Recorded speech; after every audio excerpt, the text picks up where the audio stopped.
Friends, big boss വീട്ടിലേക്ക് ഏവർക്കും സ്വാഗതം. ഇന്ന് ലാലേട്ടൻ വരുന്നുണ്ട്.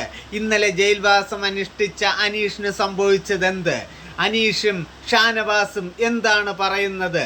ആദില ജയിലിൽ വെച്ച് അനീഷിനോട് എന്ത് അതിക്രമമാണ് കാണിച്ചത്? ഇതെല്ലാം അറിയാൻ മറക്കാതെ നമ്മുടെ ചാനൽ സബ്സ്ക്രൈബ് ചെയ്ത് ലൈക്ക് ചെയ്ത് കമൻറ്റ് ചെയ്ത് ഷെയർ ചെയ്യൂ. ഓക്കെ, അപ്പോഴേ നമുക്ക് നേരെ ഷോയിലേക്ക് പോവാം. ഇന്ന് നമ്മുടെ ലാലേട്ടൻ വരുന്നുണ്ട്. ലാലേട്ടൻ എന്തിനാണ് അനീഷിനെ കുറ്റം പറഞ്ഞത് അറിയണ്ടേ? അതുപോലെ തന്നെ അനീഷ് ജയിലിൽ കിടന്നപ്പോൾ ആദില എന്താണ് അനീഷിനോട് പറഞ്ഞത്? ഒരു പെങ്ങളൂട്ടിക്കഥ.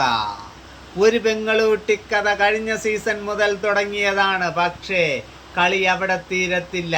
അനീഷിനോട് നടക്കില്ല മോളെ നിന്റെ അഭ്യാസം. കാര്യം അനീഷ് 18 അടവും പയറ്റിത്തെളിഞ്ഞ് കളരിപ്പയറ്റും കഴിഞ്ഞ് വന്ന മോനാണ് അനീഷ്. അവന് കൂട്ടായി പ്രേക്ഷകരൊന്നടങ്കമുണ്ട്. പോരാത്തതിന് ലാലേട്ടനും ബിഗ് ബോസ് കൂട്ടരും. പിന്നെ നിന്റെ അഭ്യാസം നടക്കുമോ ആദിലെ? പെട്ടി ചുരുട്ടിക്കോ പുറത്തേക്ക്? അടുത്ത് ഇന്നാര് പുറത്തു പോകും എന്നറിയണ്ടേ? ഒന്നാമത്തെ ആൾ അഭിഷേക് അല്ലേ? അഭിഷേക് തന്നെ പോകും അല്ലേ? അഭിഷേകല്ല, അഭിലാഷാണ് പുറത്തു പോകുന്നത്. അഭിഷേക് എന്ന് ഞാൻ വെറുതെ പറഞ്ഞതാണ്. അഭിഷേക് എന്ന് പറയുന്ന ഒരു വ്യക്തി അതിനകത്തില്ല. പ്രേക്ഷകരെ നിങ്ങൾ കണ്ടോളൂ. അതുപോലെ തന്നെ അനീഷിനെ ലാലേട്ടൻ വഴക്ക് പറയുന്നുണ്ടെങ്കിൽ അതൊരു ഗെയിം പ്ലാനിങ് മാത്രമാണ്. എല്ലാവരുടെ കണ്ണിലും പൊടിയിടുന്ന ഒരു ഗെയിം പ്ലാനിങ്. അതുപോലെ തന്നെ അനീഷ് ഷാനവാസ് ഒരു തർക്കമുണ്ടാകുന്നുണ്ട്.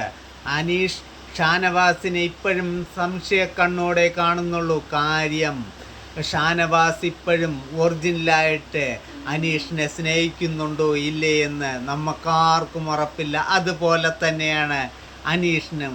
ഇതൊരു ഗെയിമാണ്, ഒരു ഷോയാണ്. ഷോയ്ക്കകത്ത് പല അഭ്യാസങ്ങളും നടക്കും. പക്ഷെ അതിലൊന്നും നമ്മുടെ അനീഷിനെ പൂട്ടാൻ കഴിയത്തില്ല.